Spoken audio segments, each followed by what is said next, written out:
The Ash Tree.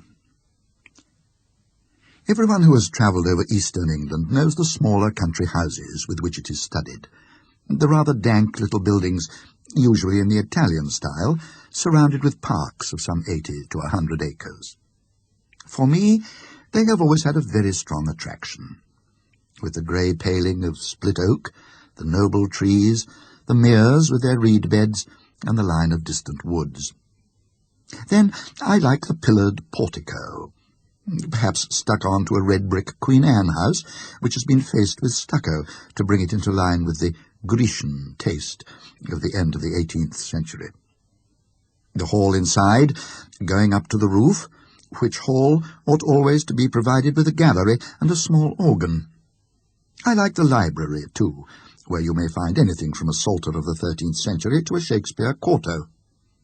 I like the pictures, of course, and perhaps most of all, I like fancying what life in such a house was when it was first built, and in the piping times of landlords' prosperity, and not least now, when, if money is not so plentiful, taste is more varied, and life quite as interesting.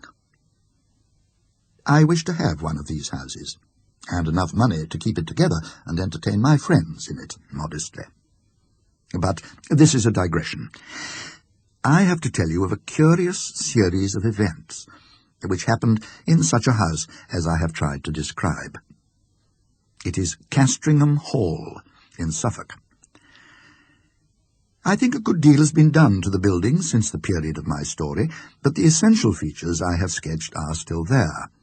Italian portico, square block of white house, older inside than out, park with fringe of woods, and mere. The one feature that marked out the house from a score of others is gone.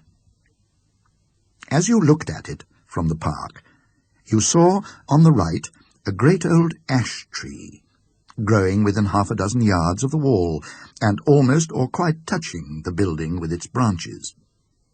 I suppose it had stood there ever since Castringham ceased to be a fortified place, and since the moat was filled in and the Elizabethan dwelling-house built. At any rate, it had well nigh attained its full dimensions in the year 1690. In that year, the district in which the hall is situated was the scene of a number of witch trials.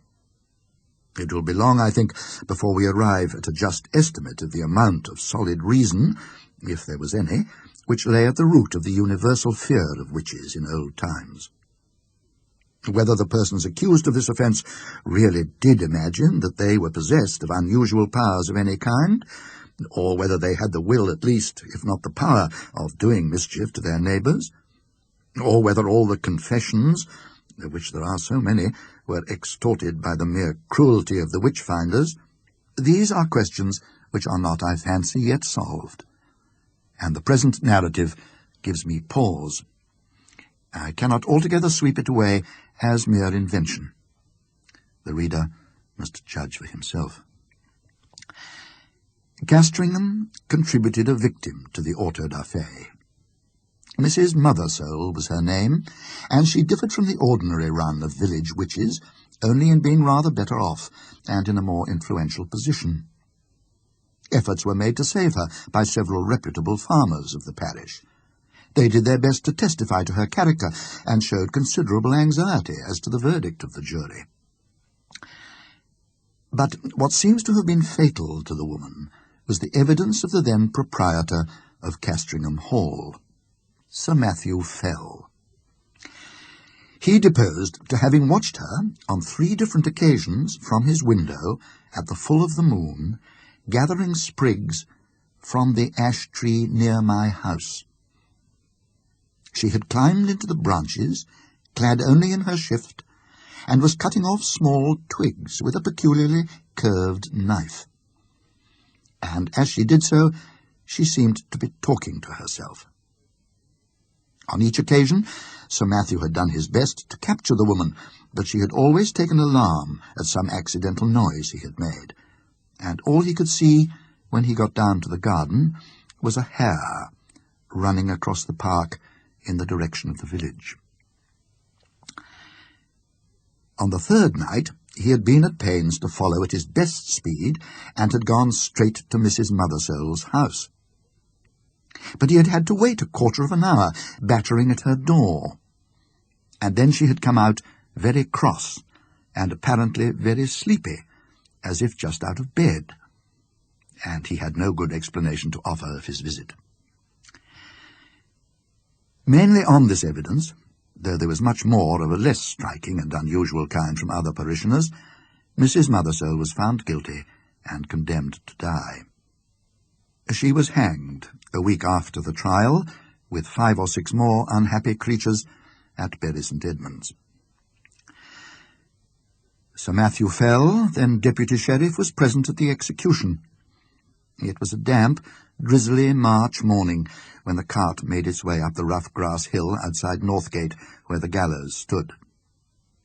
The other victims were apathetic or broken down with misery, but Mrs. Mothersole was, as in life so in death, of a very different temper. Her poisonous rage, as a reporter of the time puts it, did so work upon the bystanders, yea, even upon the hangman, that it was constantly affirmed of all that saw her that she presented the living aspect of a mad divil. Yet she offered no resistance to the officers of the law. Only she looked upon those that laid hands upon her with so direful and venomous an aspect that, as one of them afterwards assured me, the mere thought of it preyed inwardly upon his mind for 6 months after. However, all that she is reported to have said was the seemingly meaningless words, "There will be guests at the hall," which she repeated more than once in an undertone. Sir Matthew Fell was not unimpressed by the bearing of the woman. He had some talk upon the matter with the vicar of his parish, with whom he travelled home after the assize business was over. His evidence at the trial had not been very willingly given. He was not specially infected with the witch-finding mania, but he declared, then and afterwards, that he could not give any other account of the matter than that he had given, and that he could not possibly have been mistaken as to what he saw. The whole transaction had been repugnant to him, for he was a man who liked to be on pleasant terms with those about him. But he saw a duty to be done in this business, and he had done it. That seems to have been the gist of his sentiments, and the vicar applauded it, as any reasonable man must have done. A few weeks after, when the moon of May was at the full, vicar and squire met again in the park, and walked to the hall together. Lady Fell was with her mother, who was dangerously ill, and Sir Matthew was alone at home. So the vicar, Mr. Croom, was easily persuaded to take a late supper at the hall. Sir Matthew was not very good company this evening. The talk ran chiefly on family and parish matters, and, as luck would have it, Sir Matthew made a memorandum in writing of certain wishes or intentions of his regarding his estates, which afterwards proved exceedingly useful. When Mr. Croom thought of starting for home, about 9:30, Sir Matthew and he took a preliminary turn on the gravelled walk at the back of the house. The only incident that struck Mr. Croom was this.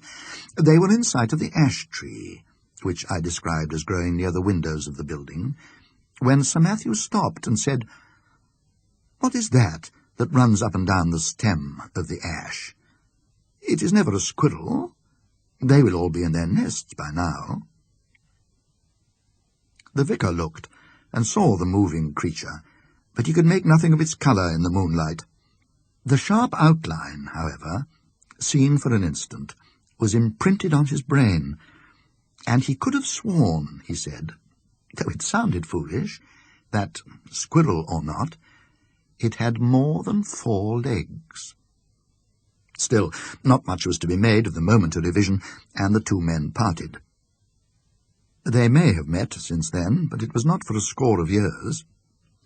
Next day Sir Matthew Fell was not downstairs at 6 in the morning, as was his custom, nor at 7, nor yet at 8. Hereupon the servants went and knocked at his chamber door. I need not prolong the description of their anxious listenings and renewed batterings on the panels. The door was opened at last from the outside, and they found their master dead and black. So much you have guessed. That there were any marks of violence did not at the moment appear, but the window was open. One of the men went to fetch the parson, and then, by his directions, rode on to give notice to the coroner. Mr. Croom himself went as quick as he might to the hall, and was shown to the room where the dead man lay. He has left some notes among his papers, which show how genuine a respect and sorrow was felt for Sir Matthew, and there is also this passage, which I transcribe for the sake of the light it throws upon the course of events, and also upon the common beliefs of the time. There was not any the least trace of an entrance having been forced to the chamber, but the casement stood open, as my poor friend would always have it in this season. He had his evening drink of small ale in a silver vessel of about a pint measure, and tonight had not drunk it out. The drink was examined by the physician from Bury, Mr. Hodgkins, who could not, however, as he afterwards declared upon his oath before the coroner's quest, discover that any matter of a venomous kind was present in it. For, as was natural, in the great swelling and blackness of the corpse, there was talk made among the neighbours of poison. The body was very much disordered, as it lay in the bed, being twisted after so extreme a sort as gave too probable conjecture that my worthy friend and patron had expired in great pain and agony.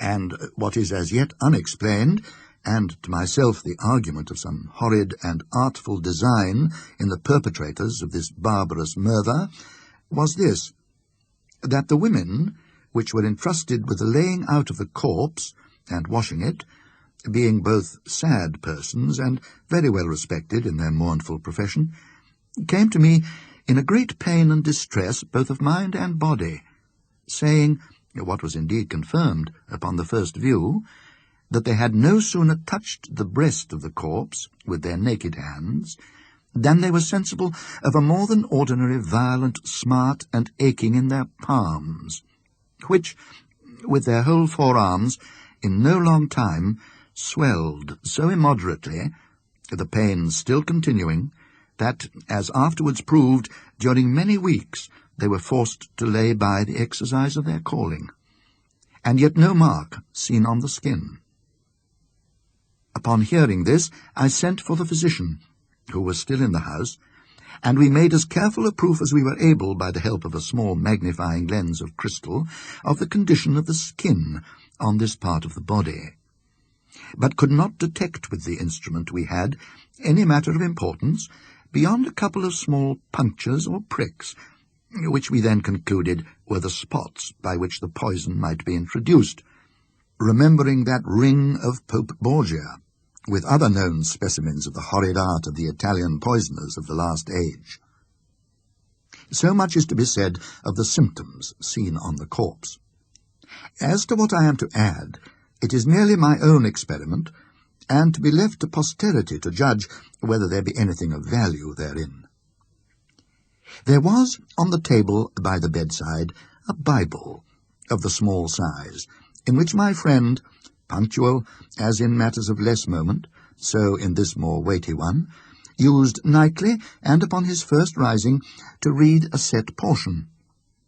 And I, taking it up, not without a tear, duly paid to him, which from the study of this poorer adumbration was now passed to the contemplation of its great original, it came into my thoughts, as at such moments of helplessness we are prone to catch at least the least glimmer that makes promise of light, to make trial of that old and by many accounted superstitious practice of drawing the sorties, of which a principal instance, in the case of his late sacred majesty, the blessed martyr King Charles, and my Lord Falkland, was now much talked of.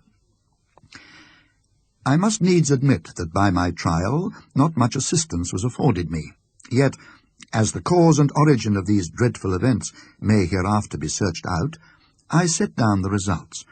In the case it may be found that they pointed the true quarter of the mischief to a quicker intelligence than my own. I made then 3 trials, opening the book and placing my finger upon certain words, which gave in the first these words, from Luke 13:7, "Cut it down."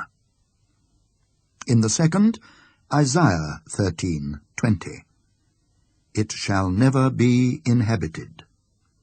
And upon the third experiment, Job 39:30, "Her young ones also suck up blood." This is all that need be quoted from Mr. Croom's papers. Sir Matthew Fell was duly coffined and laid into the earth, and his funeral sermon, preached by Mr. Croom on the following Sunday, has been printed under the title of "The Unsearchable Way, or England's Danger and the Malicious Dealings of Antichrist," it being the vicar's view, as well as that most commonly held in the neighbourhood, that the squire was the victim of a recrudescence of the popish plot. His son Sir Matthew II succeeded to the title and estates, and so ends the first act of the Castringham tragedy. It is to be mentioned, though the fact is not surprising, that the new baronet did not occupy the room in which his father had died. Nor indeed was it slept in by anyone but an occasional visitor during the whole of his occupation. He died in 1735, and I do not find that anything particular marked his reign, save a curiously constant mortality among his cattle and livestock in general, which showed a tendency to increase slightly as time went on. Those who are interested in the details will find a statistical account in a letter to the Gentleman's Magazine of 1772, which draws the facts from the baronet's own papers. He put an end to it at last by a very simple expedient, that of shutting up all his beasts in sheds at night, and keeping no sheep in his park, for he had noticed that nothing was ever attacked that spent the night indoors. After that, the disorder confined itself to wild birds and beasts of chase. But as we have no good account of the symptoms, and as all-night watching was quite unproductive of any clue, I do not dwell on what the Suffolk farmers called the Castringham sickness. The second Sir Matthew died in 1735, as I said, and was duly succeeded by his son, Sir Richard. It was in his time that the great family pew was built out on the north side of the parish church. So large were the squire's ideas that several of the graves on that unhallowed side of the building had to be disturbed to satisfy his requirements. Among them was that of Mrs. Mothersole, the position of which was accurately known, thanks to a note on a plan of the church and yard, both made by Mr. Croom. A certain amount of interest was excited in the village when it was known that the famous witch, who was still remembered by a few, was to be exhumed. And the feeling of surprise, and indeed disquiet, was very strong when it was found that, though her coffin was fairly sound and unbroken, there was no trace whatever inside it of body, bones, or dust. Indeed, it is a curious phenomenon, for at the time of her burying no such things were dreamt of as resurrection men, and it is difficult to conceive any rational motive for stealing a body otherwise than for the uses of the dissecting room. The incident revived for a time all the stories of witch trials and of the exploits of the witches, dormant for 40 years, and Sir Richard's orders that the coffin should be burnt were thought by a good many to be rather foolhardy, though they were duly carried out. Sir Richard was a pestilent innovator, it is certain. Before his time, the hall had been a fine block of the mellowest red brick. But Sir Richard had travelled in Italy, and became infected with the Italian taste. And having more money than his predecessors, he determined to leave an Italian palace where he had found an English house. So stucco and ashlar masked the brick. Some indifferent Roman marbles were planted about in the entrance hall and gardens. A reproduction of the Sibyl's Temple at Tivoli was erected on the opposite bank of the mere. And Castringham took on an entirely new, and, I must say, less engaging aspect. But it was much admired, and served as a model to a good many of the neighbouring gentry in after years. One morning, it was in 1754, Sir Richard woke after a night of discomfort. It had been windy, and his chimney had smoked persistently, and yet it was so cold that he must keep up a fire. Also, something had so rattled about the window that no man could get a moment's peace. Further, there was the prospect of several guests of position arriving in the course of the day who would expect sport of some kind, and the inroads of the distemper, which continued among his game, had been lately so serious that he was afraid for his reputation as a game-preserver. But what really touched him most nearly was the other matter of his sleepless night. He could certainly not sleep in that room again. That was the chief subject of his meditations at breakfast, and after it he began a systematic examination of the rooms to see which would suit his notions best. It was long before he found one. This had a window with an eastern aspect, and that with a northern. This door the servants would be always passing, and he did not like the bedstead in that. No, he must have a room with a western lookout, so that the sun could not wake him early, and it must be out of the way of the business of the house. The housekeeper was at the end of her resources. "Well, Sir Richard," she said, "you know that there is but one room like that in the house." "Which may that be?" said Sir Richard. "And that is Sir Matthew's, the west chamber." "Well, put me in there, for there I'll lie tonight," said her master. "Which way is it?" "Here, to be sure." And he hurried off. "Oh, Sir Richard, but no one has slept there these 40 years. The air has hardly been changed since Sir Matthew died there." Thus she spoke, and rustled after him. "Come, open the door, Mrs. Chiddock. I'll see the chamber at least." So it was opened, and indeed the smell was very close and earthy. Sir Richard crossed to the window, and, impatiently, as was his wont, threw the shutters back and flung open the casement. For this end of the house was one which the alterations had barely touched, grown up as it was with the great ash-tree, and being otherwise concealed from view. "Air it, Mrs. Chiddock, all to-day, and move my bed-furniture in the afternoon. Put the Bishop of Kilmore in my old room." "Pray, Sir Richard," said a new voice, breaking in on this speech, "might I have the favour of a moment's interview?" Sir Richard turned round and saw a man in black in the doorway, who bowed. "I must ask your indulgence for this intrusion, Sir Richard. You will perhaps hardly remember me. My name is William Croom, and my grandfather was vicar here in your grandfather's time." "Well, sir," said Sir Richard, "the name of Croom is always a passport to Castringham. I'm glad to renew a friendship of 2 generations' standing. In what can I serve you? For your hour of calling, and if I do not mistake you, your bearing, shows you to be in some haste." "That is no more than the truth, sir. I am riding from Norwich to Bury St. Edmunds with what haste I can make, and I have called in on my way to leave with you some papers which we have but just come upon in looking over what my grandfather left at his death.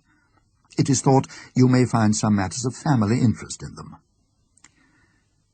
"You are mighty obliging, Mr. Croom, and if you will be so good as to follow me to the parlour and drink a glass of wine, we will take a first look at these same papers together. And you, Mrs. Chiddock, as I said, be about airing this chamber." "Yes, it is here my grandfather died." "Yes, the tree, perhaps, does make the place a little dampish." "No, I do not wish to listen to any more. Make no difficulties, I beg. You have your orders. Go. Will you follow me, sir?" They went to the study. The packet, which young Mr. Croom had brought, he was then just become a fellow of Clare Hall in Cambridge, I may say, and subsequently brought out a respectable edition of Polyinus. The packet contained, among other things, the notes which the old vicar had made upon the occasion of Sir Matthew Fell's death. And for the first time Sir Richard was confronted with the enigmatical sortes biblicae, which you have heard. They amused him a good deal. "Well," he said, "my grandfather's Bible gave one prudent piece of advice. Cut it down. If that stands for the ash-tree, he may rest assured I shall not neglect it. Such a nest of catarrhs and agues was never seen." The parlour contained the family books, which, pending the arrival of a collection which Sir Richard had made in Italy, and the building of a proper room to receive them, were not many in number. Sir Richard looked up from the paper to the bookcase. "I wonder," says he, "whether the old prophet is there yet. I fancy I see him." Crossing the room, he took out a dumpy Bible, which, sure enough, bore on the fly-leaf the inscription, "To Matthew Fell, from his loving godmother, Anne Aldous, 2nd of September, 1659. "It would be no bad plan to test him again, Mr. Croom. I will wager we get a couple of names in the Chronicles. What have we here? 'Thou shalt seek me in the morning, and I shall not be.' Well, well, your grandfather would have made a fine omen of that, eh? No more profits for me. They are all in a tale. And now, Mr. Croom, I'm infinitely obliged to you for your packet. You will, I fear, be impatient to get on. Pray allow me another glass?" So, with offers of hospitality, which were genuinely meant, for Sir Richard thought well of the young man's address and manner, they parted. In the afternoon came the guests, the Bishop of Kilmore, Lady Mary Harvey, Sir William Kentfield, etc. Dinner at 5, wine, cards, supper, and dispersal to bed. Next morning Sir Richard is disinclined to take his gun with the rest. He talks with the Bishop of Kilmore. This prelate, unlike a good many of the Irish bishops of his day, had visited his see, and indeed resided there for some considerable time. This morning, as the two were walking along the terrace and talking over the alterations and improvements in the house, the bishop said, pointing to the window of the west room, "You could never get one of my Irish flock to occupy that room, Sir Richard." "Why is that, my lord? It is in fact my own." "Well, our Irish peasantry will always have it that it brings the worst of luck to sleep near an ash tree, and you have a fine growth of ash not 2 yards from your chamber window. Perhaps," the bishop went on with a smile, "it has given you a touch of its quality already, for you do not seem, if I may say it, so much the fresher for your night's rest as your friends would like to see you. That, or something else, it is true, cost me my sleep from 12 to 4, my lord. But the tree is to come down tomorrow, so I shall not hear much more of it. I applaud your determination. It can hardly be wholesome to have the air you breathe strained, as it were, through all that leafage." "Your lordship is right there, I think, but I had not my window open last night. It was rather the noise that went on, no doubt from the twigs sweeping the glass that kept me open-eyed." "I think that can hardly be, Sir Richard. Here, you see it from this point. None of these nearest branches even can touch your casement, unless there were a gale, and there was none of that last night. They miss the panes by a foot." "No, sir, true. What then will it be, I wonder, that scratched and rustled so? Aye, and covered the dust on my sill with lines and marks." At last they agreed that the rats must have come up through the ivy. That was the bishop's idea, and Sir Richard jumped at it. So the day passed quietly, and night came, and the party dispersed to their rooms, and wished Sir Richard a better night. And now we are in his bedroom, with the light out and the squire in bed. The room is over the kitchen, and the night outside still and warm, so the window stands open. There is very little light about the bedstead, but there is a strange movement there. It seems as if Sir Richard were moving his head rapidly to and fro, with only the slightest possible sound. And now you would guess, so deceptive is the half-darkness, that he had several heads, round and brownish, which move back and forward, even as low as his chest. It is a horrible illusion. Is it nothing more? There, something drops off the bed with a soft plump, like a kitten, and is out of the window in a flash. Another. 4. and after that there is quiet again. Thou shalt seek me in the morning, and I shall not be.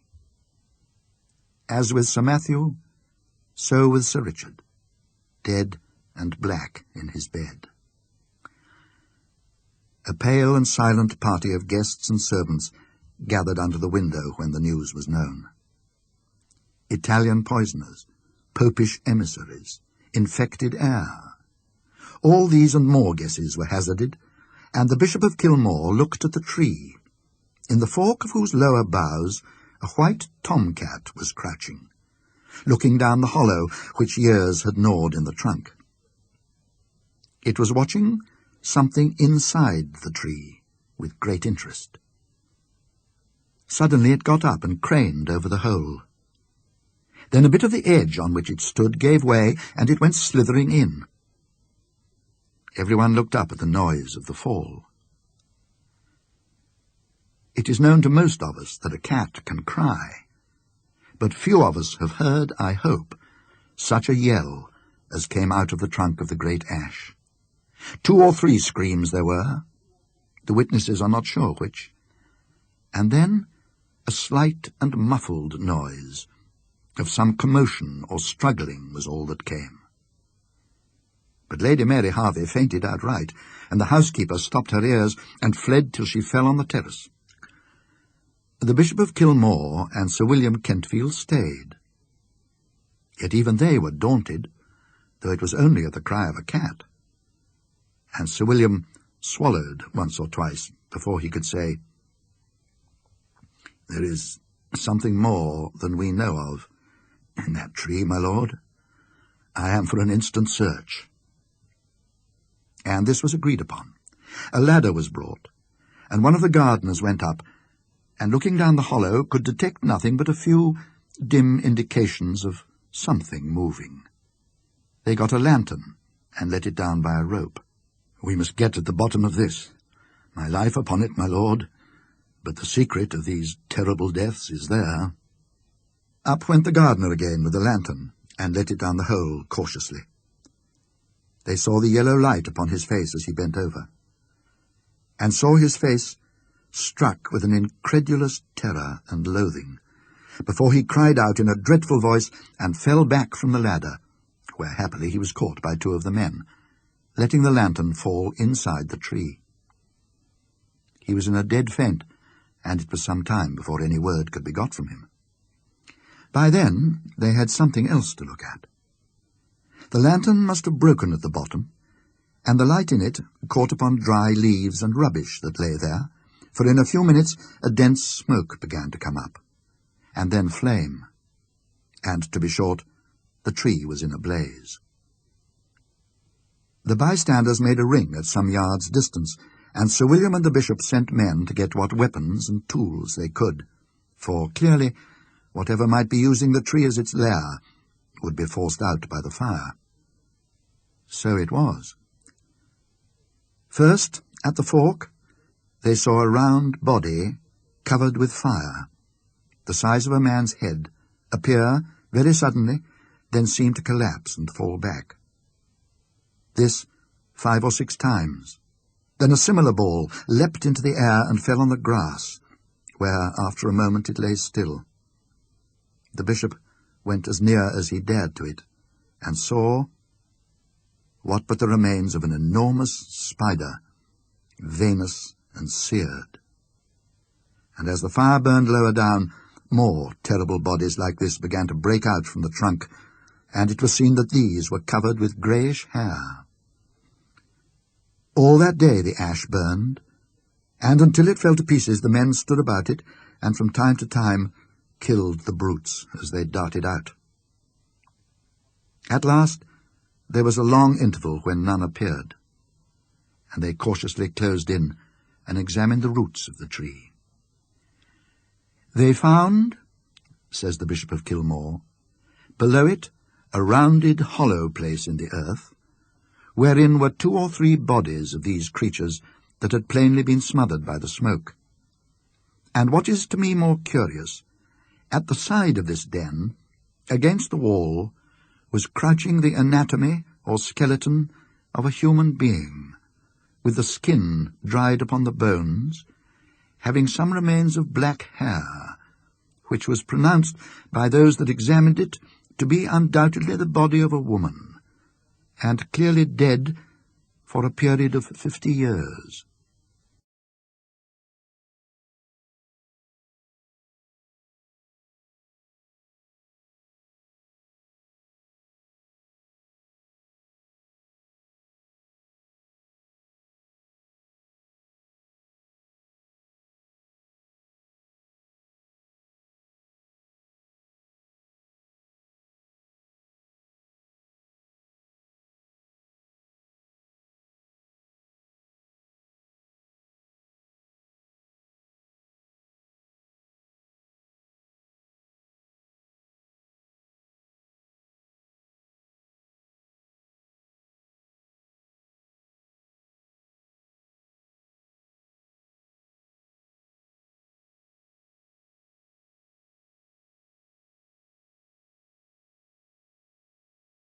Rats. And if you was to walk through the bedrooms now, you'd see the ragged, mouldy bedclothes a-heaving and a-heaving like seas. And a-heaving with what? He says. Why, with the rats under 'em. But was it with the rats? I ask because in another case it was not. I cannot put a date to the story, but I was young when I heard it, and the teller was old. It is an ill-proportioned tale, but that is my fault, not his. It happened in Suffolk, near the coast, in a place where the road makes a sudden dip and then a sudden rise. As you go northward, at the top of that rise stands a house on the left of the road. It is a tall, red brick house, narrow for its height. Perhaps it was built about 1770. The top of the front has a low triangular pediment with a round window in the centre. Behind it are stables and offices, and such garden as it has is behind them. Scraggy Scotch firs are near it. An expanse of gorse-covered land stretches away from it. It commands a view of the distant sea from the upper windows of the front. A sign on a post stands before the door, or did so stand, for though it was an inn of repute once, I believe it is so no longer. To this inn came my acquaintance Mr. Thompson, when he was a young man, on a fine spring day, coming from the University of Cambridge, and desirous of solitude, in tolerable quarters, and time for reading. These he found, for the landlord and his wife had been in service, and could make a visitor comfortable, and there was no one else staying in the inn. He had a large room on the first floor, commanding the road and the view, and if it faced east, why, that could not be helped. The house was well built and warm. He spent very tranquil and uneventful days. Work all the morning, an afternoon perambulation of the country round, a little conversation with country company, or the people of the inn in the evening, over the then fashionable drink of brandy and water, and a little more reading and writing and bed. And he would have been content that this should continue for the full month he had at disposal, so well was his work progressing, and so fine was the April of that year, which I have reason to believe was that which Orlando Whistlecraft chronicles in his weather record as the charming year. One of his walks took him along the northern road, which stands high and traverses a wide common called a heath. On the bright afternoon when he first chose this direction, his eye caught a white object some hundreds of yards to the left of the road, and he felt it necessary to make sure what this might be. It was not long before he was standing by it, and found himself looking at a square block of white stone, fashioned somewhat like the base of a pillar, with a square hole in the upper surface. Just such another you may see at this day on Thetford Heath. After taking stock of it, he contemplated for a few minutes the view, which offered a church tower or two, some red roofs of cottages and windows winking in the sun, and the expanse of sea, also with an occasional wink and gleam upon it. and so pursued his way. In the desultory evening talk in the bar, he asked why the white stone was there on the common. "An old-fashioned thing, that is," said the landlord, Mr. Betts. "We was none of us alive when that was put there." "That's right," said another. "It stands pretty high," said Mr. Thompson. "I dare say a sea mark was on it some time back." "Ah, yes," Mr. Betts agreed. "I have heard they could see it from the boats, but whatever there was, it's fell to bits this long time." "Good job, too," said a third. "'Twarn't a lucky mark, by what the old men used to say. Not lucky for the fishing, I mean to say." "Why ever not?" said Thompson. "Well, I never see it myself," was the answer. "But they had some funny ideas, what I mean peculiar, them old chaps, and I shouldn't wonder but what they made away with it theirselves." It was impossible to get anything clearer than this. The company, never very voluble, fell silent, and when next someone spoke, it was of village affairs and crops. Mr. Betts was the speaker. Not every day did Thompson consult his health by taking a country walk. One very fine afternoon found him busily writing at 3 o'clock. Then he stretched himself and rose and walked out of his room into the passage. Facing him was another room, then the stairhead, then 2 more rooms, one looking out to the back, the other to the south. At the south end of the passage was a window, to which he went, considering with himself that it was rather a shame to waste such a fine afternoon. However, work was paramount just at the moment. He thought he would just take 5 minutes off and go back to it. And those 5 minutes he would employ, the Bettses could not possibly object, to looking at the other rooms in the passage, which he had never seen. Nobody at all, it seemed, was indoors. Probably, as it was market day, they were all gone to the town, except perhaps a maid in the bar.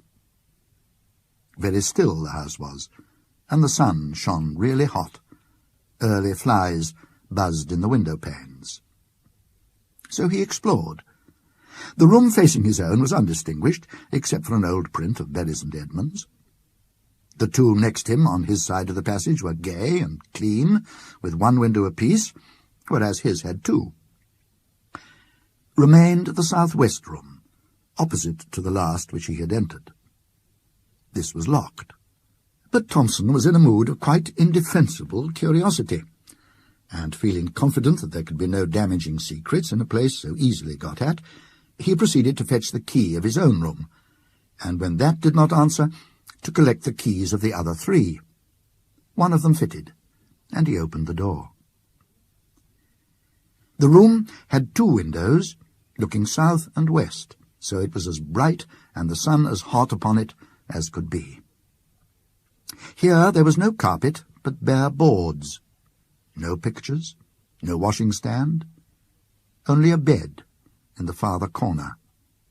An iron bed, with mattress and bolster, covered with a bluish check counterpane. As featureless a room as you can well imagine. And yet there was something that made Thompson close the door very quickly, and yet quietly, behind him, and lean against the window-sill in the passage, actually quivering all over. It was this, that under the counterpane someone lay, and not only lay, but stirred. That it was someone, and not something, was certain, because the shape of a head was unmistakable on the bolster. And yet it was all covered, and no one lies with covered head but a dead person.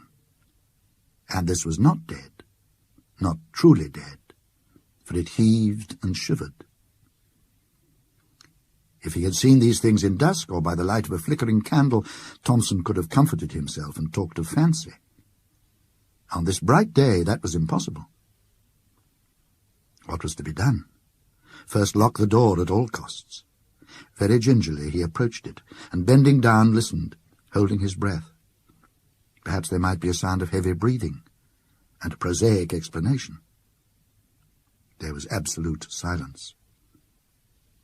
But as, with a rather tremulous hand, he put the key into its hole and turned it, it rattled, and on the instant a stumbling, padding tread was heard, coming towards the door. Thompson fled like a rabbit to his room and locked himself in. Futile enough, he knew it was. Would doors and locks be any obstacle to what he suspected? But it was all he could think of at the moment, and in fact nothing happened. Only there was a time of acute suspense, followed by a misery of doubt as to what to do. The impulse, of course, was to slip away as soon as possible from a house which contained such an inmate. But only the day before he had said he should be staying for at least a week more, and how, if he changed plans, could he avoid the suspicion of having pried into places where he certainly had no business? Moreover, either the Betseys knew all about the inmate, and yet did not leave the house, or knew nothing, which equally meant that there was nothing to be afraid of, or knew just enough to make them shut up the room, but not enough to weigh on their spirits. In any of these cases, it seemed that not much was to be feared, and certainly so far he had had no sort of ugly experience. On the whole, the line of least resistance was to stay. Well, he stayed out his week. Nothing took him past that door, and often, as he would pause in a quiet hour of day or night in the passage and listen, no sound whatever issued from that direction. You might have thought that Thompson would have made some attempt at ferreting out stories connected with the inn. Hardly, perhaps, from Betts, but from the parson of the parish or old people in the village. But no, the reticence which commonly falls on people who have had strange experiences and believe in them was upon him. Nevertheless, as the end of his stay drew near, his yearning after some kind of explanation grew more and more acute. On his solitary walks he persisted in planning out some way, the least obtrusive, of getting another daylight glimpse into that room, and eventually arrived at this scheme. He would leave by an afternoon train, about 4 o'clock. When his fly was waiting, and his luggage on it, he would make one last expedition upstairs to look round his room and see if anything was left unpacked. And then, with that key, which he had contrived to oil, as if that made any difference, the door should once more be opened, for a moment, and shut. So it worked out.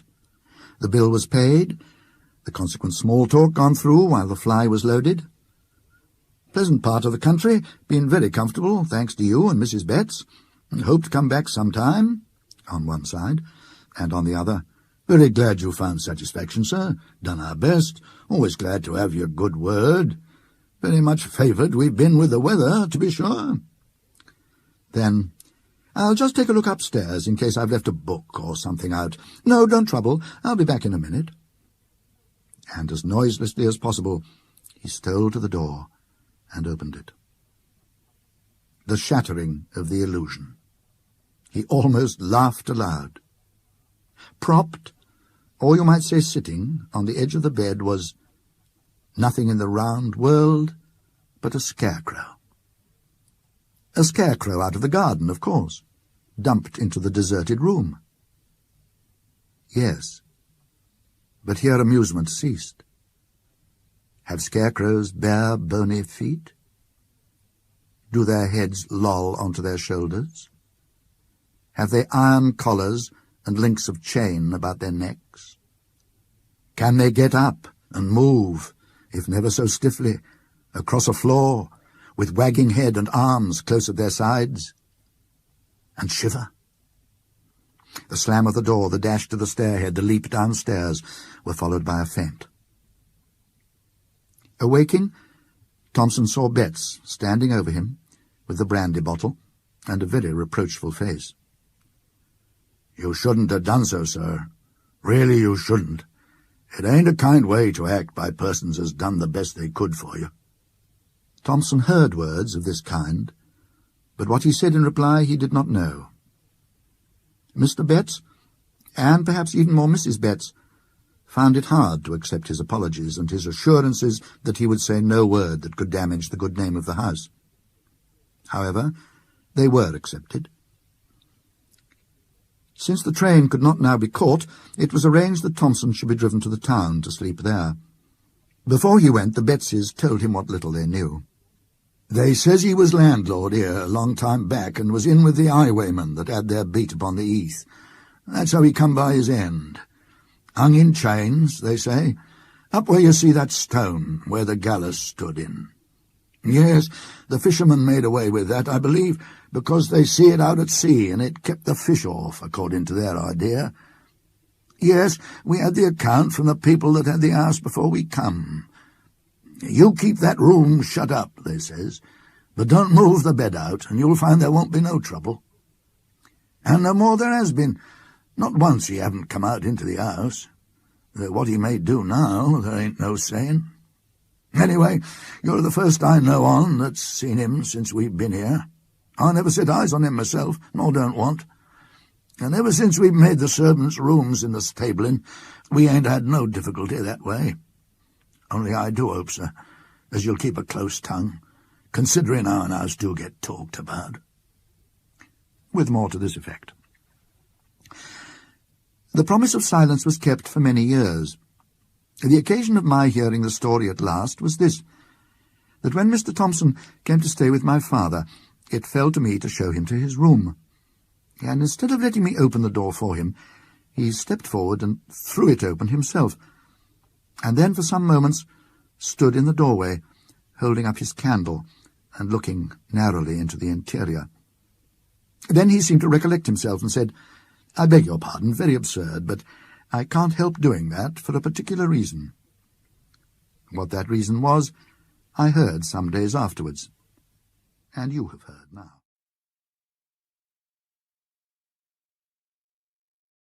A school story. Two men in a smoking room were talking of their private school days. "At our school," said A, "we had a ghost's footmark on the staircase." "What was it like?" "Oh, very unconvincing. Just the shape of a shoe with a square toe, if I remember right." "The staircase was a stone one." "I never heard any story about the thing. That seems odd when you come to think of it. Why didn't somebody invent one, I wonder?" "You never can tell with little boys. They have a mythology of their own. There's a subject for you, by the way, the folklore of private schools." "Yes, the crop is rather scanty, though. I imagine if you were to investigate the cycle of ghost stories, for instance, which the boys at private schools tell each other, they'd all turn out to be highly compressed versions of stories out of books. Nowadays the Strand and Pearson's and so on would be extensively drawn upon." "No doubt. They weren't born or thought of in my time. Let's see. I wonder if I can remember the staple ones that I was told. First, there was the house with a room in which a series of people insisted on passing a night, and each of them in the morning was found kneeling in a corner and had just time to say, 'I've seen it,' and died." "Wasn't that the house in Berkeley Square?" "I dare say it was. Then there was the man who heard a noise in the passage at night, opened his door, and saw someone crawling towards him on all fours, with his eye hanging out on his cheek. There was, besides, let me think, yes, the room where a man was found dead in bed with a horseshoe mark on his forehead, and the floor under the bed was covered with marks of horseshoes also. I don't know why. Also there was the lady who, on locking her bedroom door in a strange house, heard a thin voice among the bed curtains say, 'Now we're shut in for the night.' None of those had any explanation or sequel. I wonder if they go on still, those stories." "Oh, likely enough, with additions from the magazines, as I said.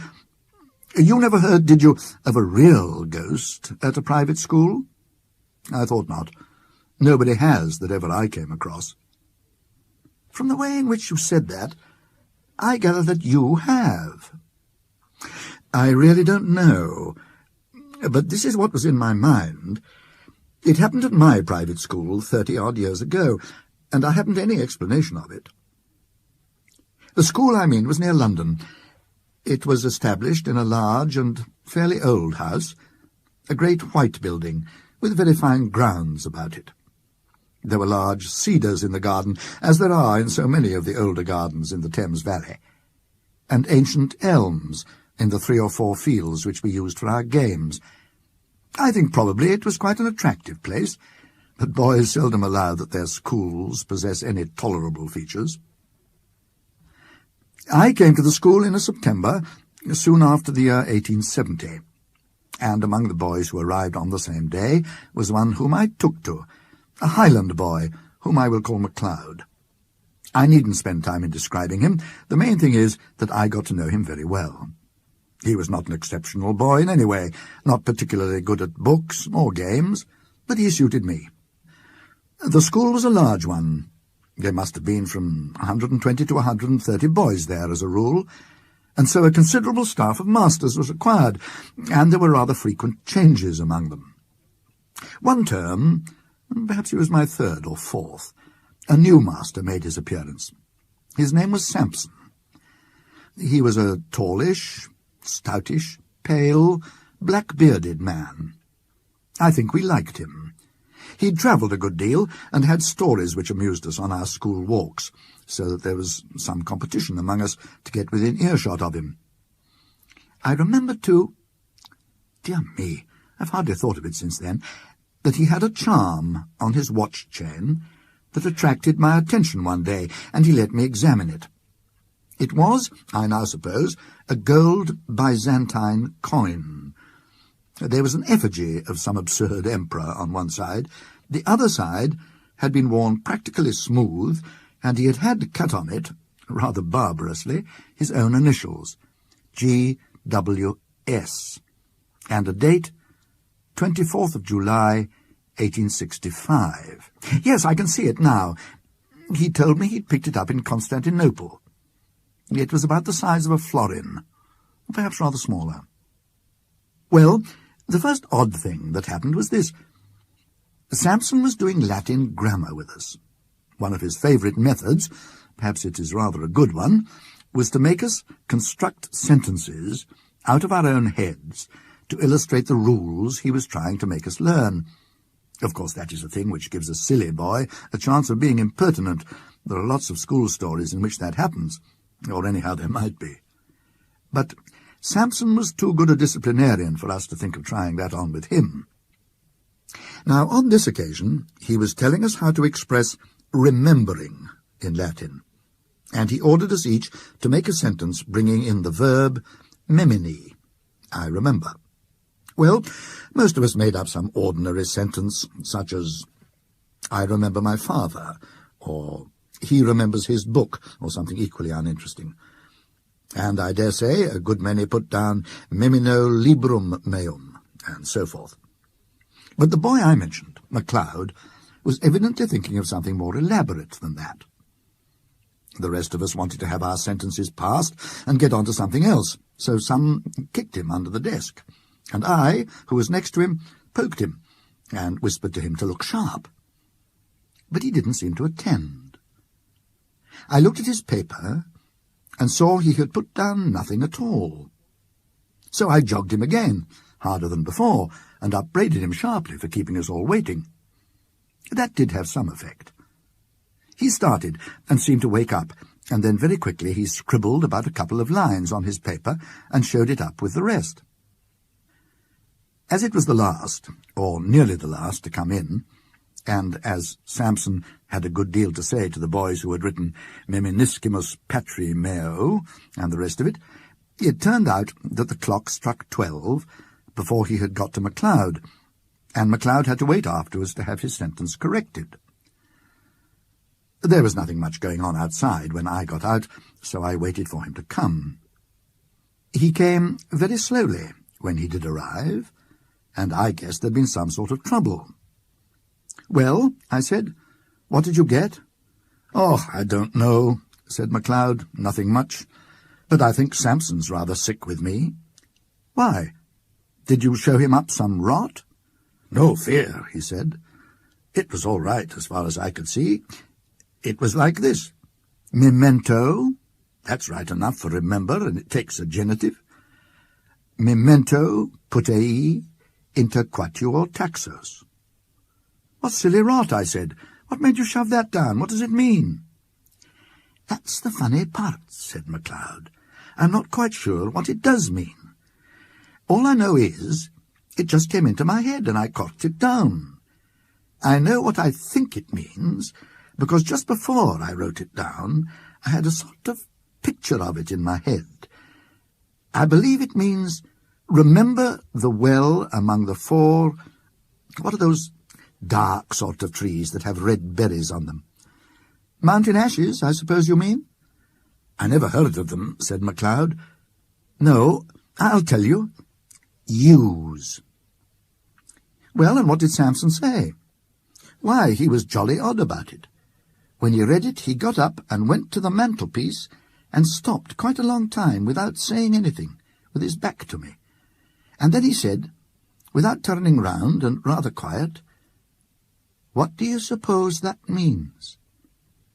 I told him what I thought, only I couldn't remember the name of the silly tree, and then he wanted to know why I put it down, and I had to say something or other, and after that he left off talking about it, and asked me how long I'd been here, and where my people lived, and things like that, and then I came away. But he wasn't looking a bit well. I don't remember any more that was said by either of us about this. Next day MacLeod took to his bed with a chill or something of the kind, and it was a week or more before he was in school again. And as much as a month went by without anything happening that was noticeable. Whether or not Mr. Sampson was really startled, as MacLeod had thought, he didn't show it. I am pretty sure, of course, now that there was something very curious in his past history, but I'm not going to pretend that we boys were sharp enough to guess any such thing. There was one other incident of the same kind as the last which I told you. Several times since that day we had had to make up examples in school to illustrate different rules, but there had never been any row, except when we did them wrong. At last there came a day when we were going through those dismal things which people call conditional sentences, and we were told to make a conditional sentence expressing a future consequence. We did it, right or wrong, and showed up our bits of paper, and Samson began looking through them. All at once, he got up, made some odd sort of noise in his throat, and rushed out by a door that was just by his desk. We sat there for a minute or two, and then, I suppose it was incorrect, but we went up, I and 1 or 2 others, to look at the papers on his desk. Of course, I thought someone must have put down some nonsense or other, and Samson had gone off to report him. All the same, I noticed that he hadn't taken any of the papers with him when he ran out. Well, the top paper on the desk was written in red ink, which no one used, and it wasn't in anyone's hand who was in the class. They all looked at it, MacLeod and all, and took their dying oaths that it wasn't theirs. Then I thought of counting the bits of paper, and of this I made quite certain. There were 17 bits of paper on the desk, and 16 boys in the form. Well, I bagged the extra paper, and kept it, and believe I have it now. And now you'll want to know what was written on it. It was simple enough, and harmless enough, I should have said. Si tu non veneris ad me, ego veniam ad te, which means, I suppose, if you don't come to me, I'll come to you. Could you show me the paper? Interrupted the listener. Yes, I could. But there's another odd thing about it. That same afternoon I took it out of my locker. I know for certain it was the same bit, for I made a finger mark on it. And no single trace of writing of any kind was there on it. I kept it, as I said, and since that time I've tried various experiments to see whether sympathetic ink had been used, but absolutely without result. So much for that. After about half an hour, Samson looked in again, said he had felt very unwell, and told us we might go. He came rather gingerly to his desk, and gave just one look at the uppermost paper, and I suppose he thought he must have been dreaming. Anyhow, he asked no questions. That day was a half-holiday, and next day Samson was in school again, much as usual. That night, the 3rd, and last incident in my story happened. We, MacLeod and I, slept in a dormitory at right angles to the main building. Sampson slept in the main building on the first floor. There was a very bright full moon. At an hour, which I can't tell exactly, but sometime between 1 and 2, I was woken up by somebody shaking me. It was MacLeod, and a nice state of mind he seemed to be in. "Come," he said, "come, there's a burglar getting in through Sampson's window." As soon as I could speak, I said, "Well, why not call out and wake everybody up?"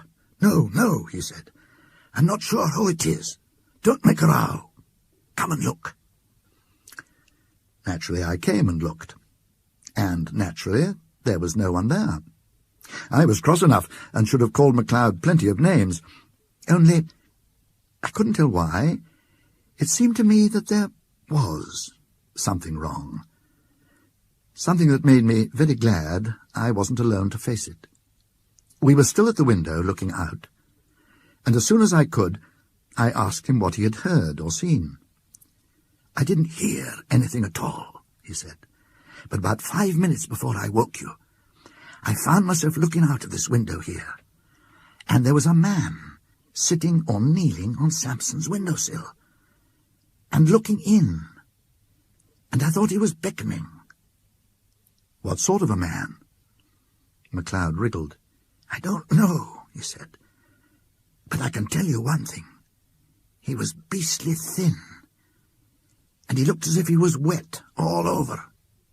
And," he said, looking round and whispering as if he hardly liked to hear himself, "I'm not at all sure that he was alive."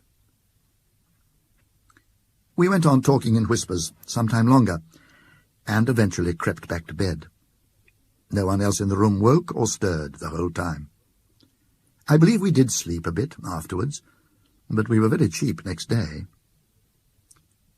And next day, Mr. Sampson was gone, not to be found, and I believe no trace of him has ever come to light since. In thinking it over, one of the oddest things about it all has seemed to me to be the fact that neither MacLeod nor I ever mentioned what we had seen to any third person whatever. Of course, no questions were asked on the subject, and if there had been, I'm inclined to believe that we could not have made any answer. We seemed unable to speak about it. "That is my story," said the narrator. "The only approach to a ghost story connected with the school that I know, but still, I think, an approach to such a thing." The sequel to this may perhaps be reckoned highly conventional, but a sequel there is, and so it must be produced. There had been more than one listener to the story, and in the latter part of that same year, or of the next, one such listener was staying at a country house in Ireland. One evening, his host was turning over a drawer full of odds and ends in the smoking room. Suddenly he put his hand upon a little box. "Now," he said, "you know about old things. Tell me what that is." My friend opened the little box, and found in it a thin gold chain with an object attached to it. He glanced at the object, and then took off his spectacles to examine it more narrowly. "What's the history of this?" he asked. "Odd enough," was the answer. "You know the yew thicket in the shrubbery? Well, a year or two back we were cleaning out the old well that used to be in the clearing here. And what do you suppose we found?" "Is it possible that you found a body?" said the visitor with an odd feeling of nervousness. "We did that. And what's more, in every sense of the word, we found 2. "Good heavens, 2? Was there anything to show how they got there? Was this thing found with them?" "It was, among the rags of the clothes that were on one of the bodies. A bad business, whatever the story of it may have been. One body had the arms tight round the other. They must have been there 30 years or more, long enough before we came to this place. You may judge we filled the well up fast enough. Do you make anything of what's cut on that gold coin you have there?" "I think I can," said my friend, holding it to the light. But he read it without much difficulty.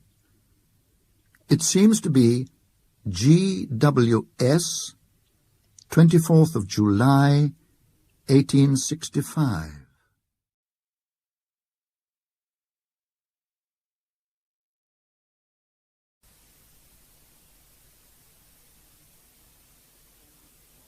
The Haunted Doll's House. "I suppose you get stuff of that kind through your hands pretty often?" said Mr. Dillett, as he pointed with his stick to an object which shall be described when the time comes. And when he said it, he lied in his throat, and knew that he lied. Not once in 20 years, perhaps not once in a lifetime, could Mr. Chittenden, skilled as he was in ferreting out the forgotten treasures of half a dozen counties, expect to handle such a specimen. It was collector's palaver, and Mr. Chittenden recognized it as such. "Stuff of that kind, Mr. Dillett? It's a museum piece, that is." "Well, I suppose there are museums that'll take anything." "I've seen one, not as good as that, years back," said Mr. Chittenden thoughtfully. "But that's not likely to come into the market. And I'm told they have some fine ones of the period over the water. No, I'm only telling you the truth, Mr. Dillett, when I say that if you was to place an unlimited order with me for the very best that could be got, and you know I have facilities for getting to know of such things, and a reputation to maintain, well, all I can say is, I should lead you straight up to that one, and say, 'I can't do no better for you than that, sir.'" "Hear, hear," said Mr. Dillett, applauding ironically, with the end of his stick on the floor of the shop. "How much are you sticking the innocent American buyer for it, eh?" "Oh, I shan't be over hard on the buyer, American or otherwise. You see, it stands this way, Mr. Dillett. If I knew just a bit more about the pedigree—" "Or just a bit less," Mr. Dillett put in. "Ah, you will have your joke, sir. No, but as I was saying, if I knew just a little more than what I do about the piece, though anyone can see for themselves it's a genuine thing, every last corner of it, and there's not been one of my men allowed to do so much as touch it since he came into the shop, there'd be another figure in the price I'm asking. And what's that, 5 and 20? Multiply that by 3 and you've got it, sir. 75's my price. And 50's mine," said Mr. Dillett. The point of agreement was, of course, somewhere between the two. It does not matter exactly where. I think 60 guineas. But half an hour later the object was being packed, and within an hour Mr. Dillett had called for it in his car and driven away. Mr. Chittenden, holding the cheque in his hand, saw him off from the door with smiles, and returned, still smiling, into the parlour where his wife was making the tea. He stopped at the door. "It's gone," he said. "Thank God for that," said Mrs. Chittenden, putting down the teapot. "Mr. Dillett, was it?"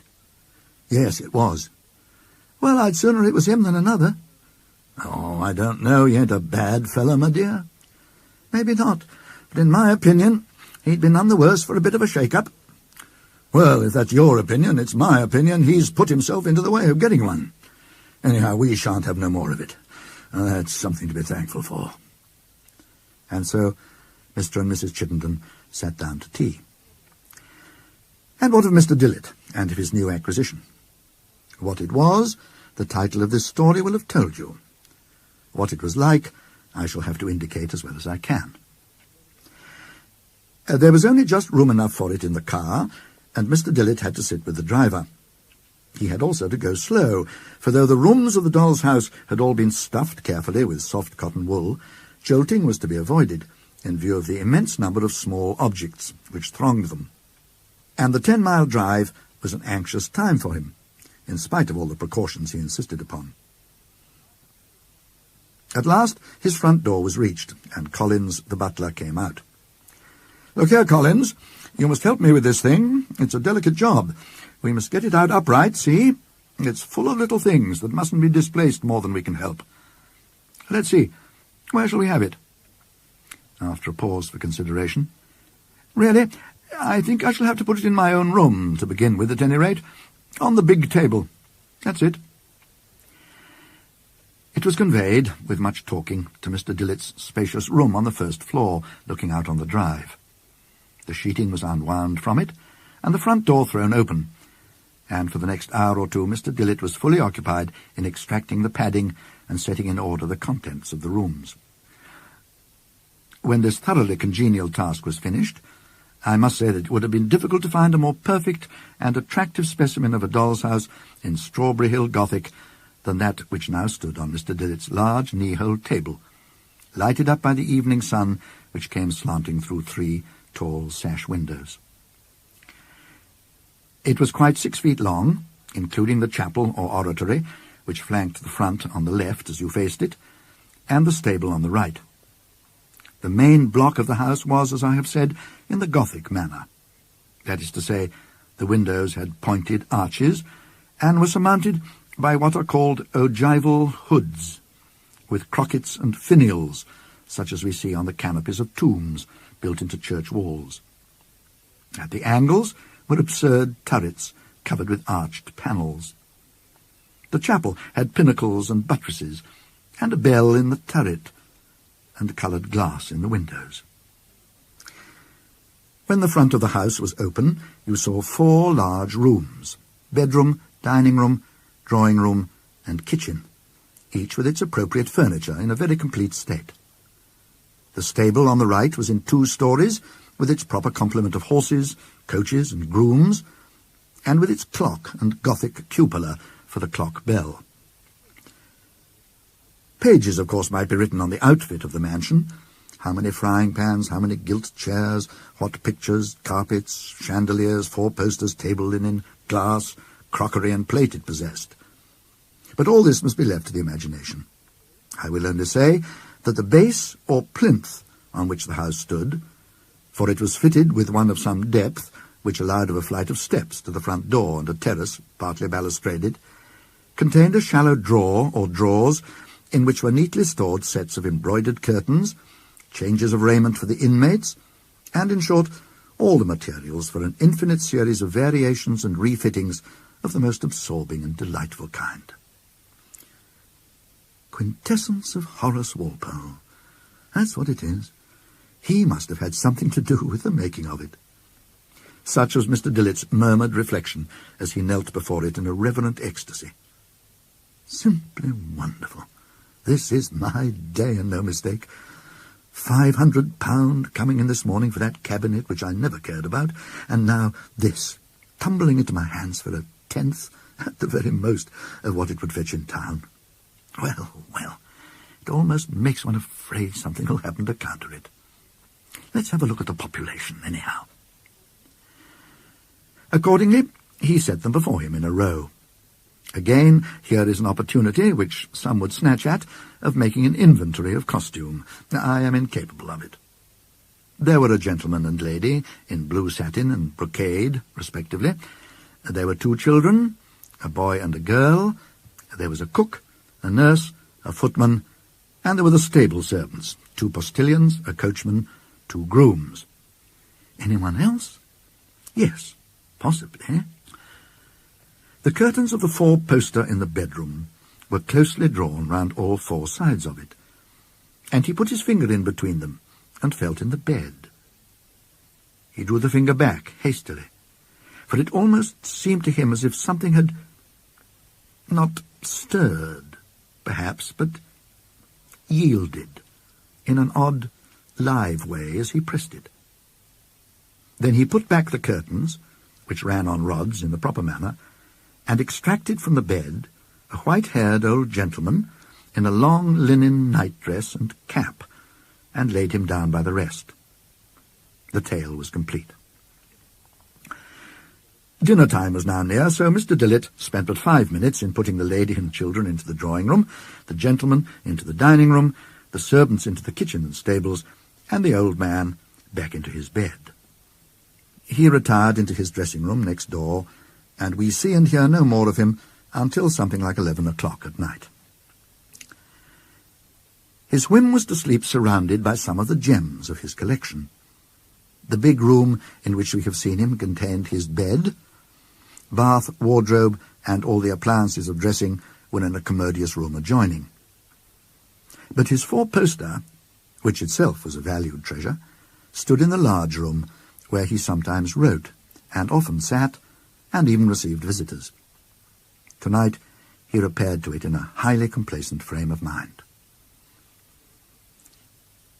There was no striking clock within earshot. None on the staircase, none in the stable, none in the distant church tower. Yet it is indubitable that Mr. Dillett was startled out of a very pleasant slumber by a bell tolling one. He was so much startled that he did not merely lie breathless with wide-open eyes, he actually sat up in his bed. He never asked himself, till the morning hours, how it was that, though there was no light at all in the room, the doll's house on the knee-hole table stood out with complete clearness. But it was so. The effect was that of a bright harvest moon, shining full on the front of a big white stone mansion. A quarter of a mile away it might be, and yet every detail was photographically sharp. There were trees about it, too. Trees rising behind the chapel and the house. He seemed to be conscious of the scent of a cool, still September night. He thought he could hear an occasional stamp and clink from the stables as of horses stirring. And with another shock, he realized that above the house he was looking not at the wall of his room with its pictures, but into the profound blue of a night sky. There were lights, more than one, in the windows, and he quickly saw that this was no four-roomed house with a movable front, but one of many rooms and staircases, a real house, but seen as if through the wrong end of a telescope. "You mean to show me something," he muttered to himself, and he gazed earnestly on the lighted windows. They would in real life have been shuttered or curtained, no doubt, he thought, but as it was, there was nothing to intercept his view of what was being transacted inside the rooms. Two rooms were lighted, one on the ground floor, to the right of the door, one upstairs on the left, the first brightly enough, the other rather dimly. The lower room was the dining room. A table was laid, but the meal was over, and only wine and glasses were left on the table.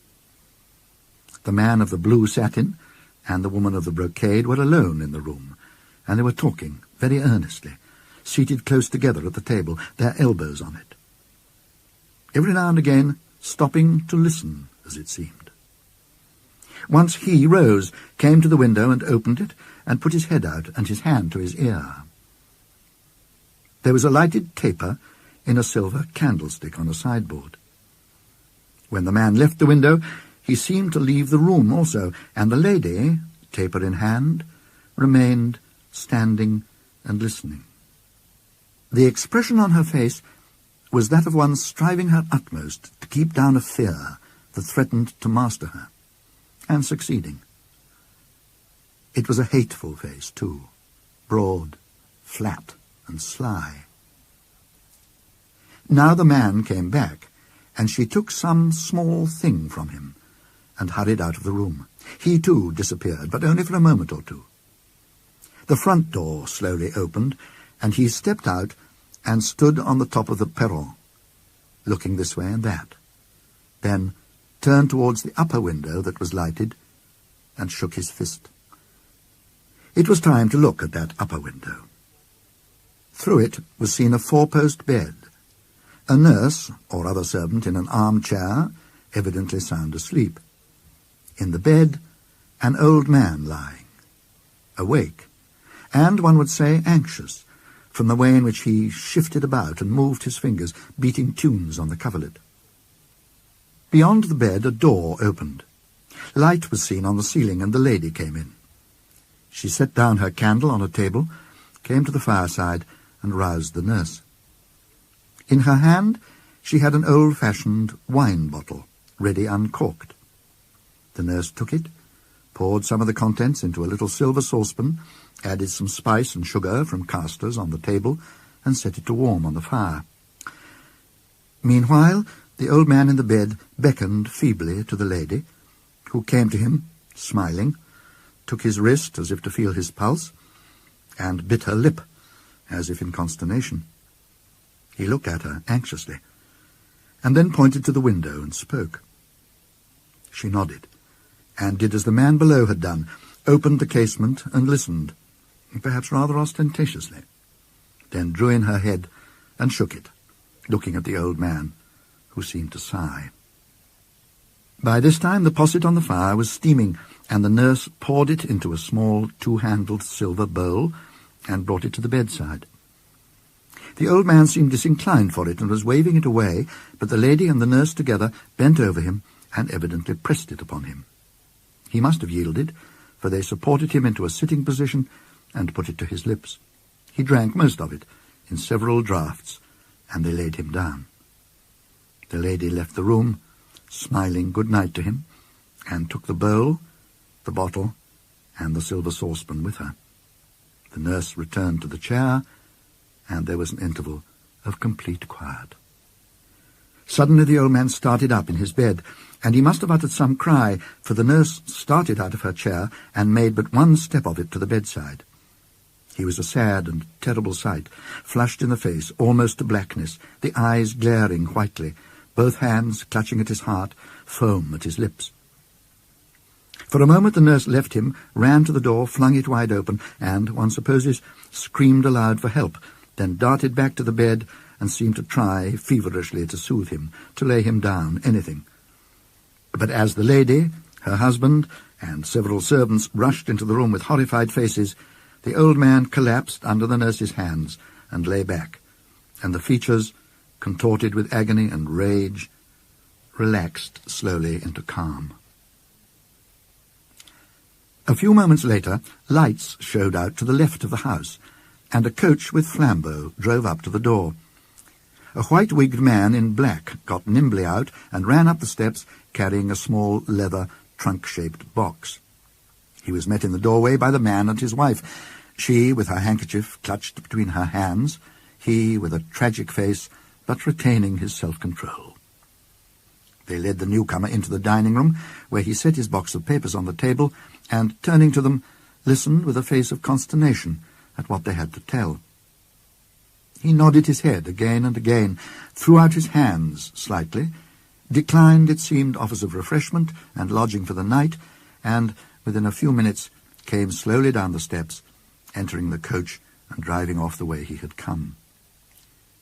As the man in blue watched him from the top of the steps, a smile, not pleasant to see, stole slowly over his fat white face. Darkness fell over the whole scene as the lights of the coach disappeared. But Mr. Dillett remained sitting up in the bed. He had rightly guessed that there would be a sequel. The house front glimmered out again before long, but now there was a difference. The lights were in other windows, one at the top of the house, the other illuminating the range of coloured windows of the chapel. How he saw through these, it is not quite obvious, but he did. The interior was as carefully furnished as the rest of the establishment, with its minute red cushions on the desks, its Gothic stall canopies, and its western gallery and pinnacled organ with gold pipes. On the centre of the black and white pavement was a bier. 4 tall candles burned at the corners. On the bier was a coffin, covered with a pall of black velvet. As he looked, the folds of the pall stirred. It seemed to rise at one end. It slid downwards. It fell away, exposing the black coffin with its silver handles and nameplate. One of the tall candlesticks swayed and toppled over. Ask no more, but turn, as Mr. Dillett hastily did, and look in at the lighted window at the top of the house, where a boy and a girl lay in 2 truckle beds, and a 4-poster for the nurse rose above them. The nurse was not visible for the moment, but the father and mother were there, dressed now in mourning, but with very little sign of mourning in their demeanour. Indeed, they were laughing and talking with a good deal of animation, sometimes to each other, and sometimes throwing a remark to one or other of the children, and again laughing at the answers. Then the father was seen to go on tiptoe out of the room, taking with him as he went a white garment that hung on a peg near the door. He shut the door after him. A minute or two later it was slowly opened again, and a muffled head poked round it. A bent form of sinister shape stepped across to the truckle beds, and suddenly stopped, threw up its arms, and revealed, of course, the father, laughing. The children were in agonies of terror, the boy with the bedclothes over his head, the girl throwing herself out of bed into her mother's arms. Attempts at consolation followed. The parents took the children on their laps, patted them, picked up the white gown, and showed there was no harm in it, and so forth. And at last, putting the children back into bed, left the room with encouraging waves of the hand. As they left it, the nurse came in, and soon the light died down. Still, Mr. Dillett watched, immovable. A new sort of light, not of lamp or candle, a pale, ugly light began to dawn around the door-case at the back of the room. The door was opening again. The seer does not like to dwell upon what he saw entering the room. He says it might be described as a frog, the size of a man, but it had scanty white hair about its head. It was busy about the truckle beds, but not for long. The sound of cries, faint as if coming out of a vast distance, but even so, infinitely appalling, reached the ear. There were signs of a hideous commotion all over the house. Lights moved along and up, and doors opened and shut, and running figures passed within the windows. The clock in the stable turret tolled 1, and darkness fell again. It was only dispelled once more to show the house front. At the bottom of the steps, dark figures were drawn up in 2 lines, holding flaming torches. More dark figures came down the steps, bearing first one, then another small coffin. And the lines of torch-bearers, with the coffins between them, moved silently onward to the left. The hours of night passed on, never so slowly, Mr. Dillett thought. Gradually he sank down from sitting to lying in his bed, but he did not close an eye, and early next morning he sent for the doctor. The doctor found him in a disquieting state of nerves, and recommended sea air. To a quiet place on the east coast, he accordingly repaired by easy stages in his car.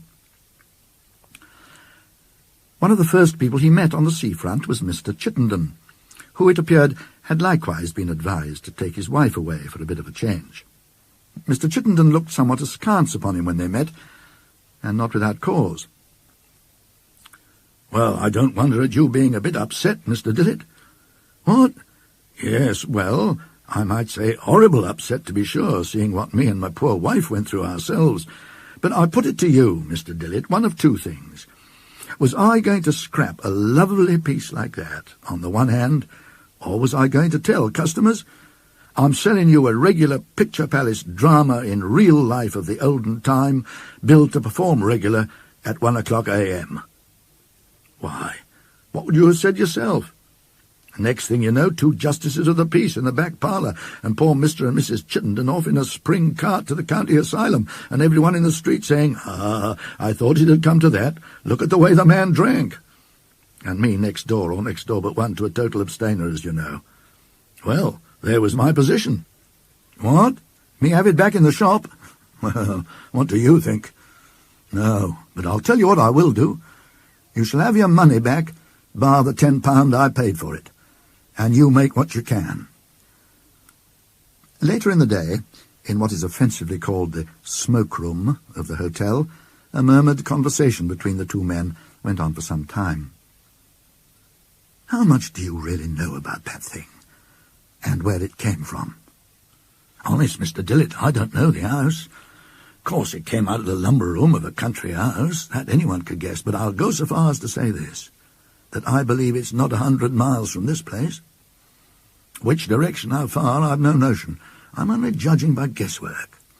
The man as I actually paid the cheque to ain't one of my regular men, and I've lost sight of him. But I have the idea that this part of the country was his beat, and that's every word I can tell you. But now, Mr. Dillett, there's one thing that rather physics me. That old chap. I suppose you saw him drive up to the door. I thought so. Now, would he have been the medical man, do you take it? My wife would have it so, but I stuck to it. That was the lawyer, because he had papers with him, and one he took out was folded up.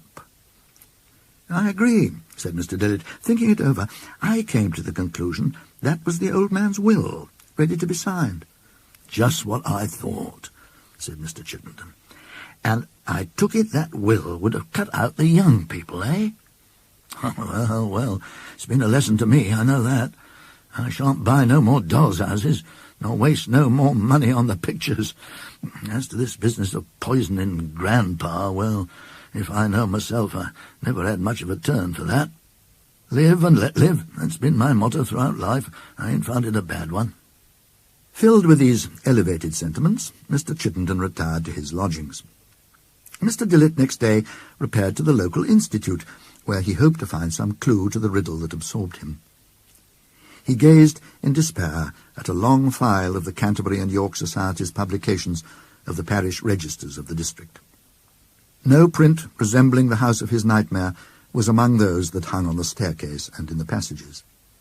Disconsolate, he found himself at last in a derelict room, staring at a dusty model of a church in a dusty glass case. Model of St. Stephen's Church, Coxham, presented by J. Merriweather, Esquire, of Ilbridge House, 1877, the work of his ancestor James Merriweather, deceased 1786. There was something in the fashion of it that reminded him dimly of his horror. He retraced his steps to a wall map he had noticed, and made out that Ilbridge House was in Coxham parish. Coxham was, as it happened, one of the parishes of which he had retained the name when he glanced over the file of printed registers, and it was not long before he found in them the record of the burial of Roger Milford, aged 76, on the 11th of September, 1757, and of Roger and Elizabeth Merriweather, aged 9 and 7, on the 19th of the same month. It seemed worthwhile to follow up this clue, frail as it was, and in the afternoon he drove out to Coxham.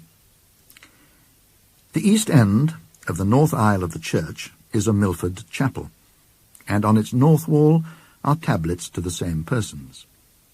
Roger, the elder, it seems, was distinguished by all the qualities which adorn the father, the magistrate, and the man. The memorial was erected by his attached daughter Elizabeth, who did not long survive the loss of a parent ever solicitous for her welfare, and of 2 amiable children. The last sentence was plainly an addition to the original inscription. A yet later slab told of James Merriweather, husband of Elizabeth, who in the dawn of life practised, not without success, those arts which, had he continued their exercise, might, in the opinion of the most competent judges, have earned for him the name of the British Vitruvius, but who, overwhelmed by the visitation which deprived him of an affectionate partner and a blooming offspring, passed his prime and age in a secluded yet elegant retirement. His grateful nephew and heir indulges a pious sorrow by this too brief recital of his excellencies. The children were more simply commemorated. Both died on the night of the 12th of September. Mr. Dillett felt sure that in Ilbridge House he had found the scene of his drama. In some old sketchbook, possibly in some old print, he may yet find convincing evidence that he is right. But the Ilbridge House of today is not that which he sought.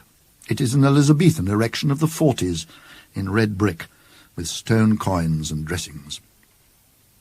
A quarter of a mile from it, in a low part of the park, backed by ancient, stag-horned, ivy-strangled trees and thick undergrowth, are marks of a terraced platform, overgrown with rough grass. A few stone balusters lie here and there, and a heap or two, covered with nettles and ivy, of wrought stones with badly carved crockets. This, someone told Mr. Dillett, was the site of an older house. As he drove out of the village, the hall clock struck 4, and Mr. Dillett started up and clapped his hands to his ears. It was not the first time he had heard that bell. Awaiting an offer from the other side of the Atlantic, the doll's house still reposes, carefully sheeted, in a loft over Mr. Dillett's stables, whither Collins conveyed it on the day when Mr. Dillett started for the sea coast.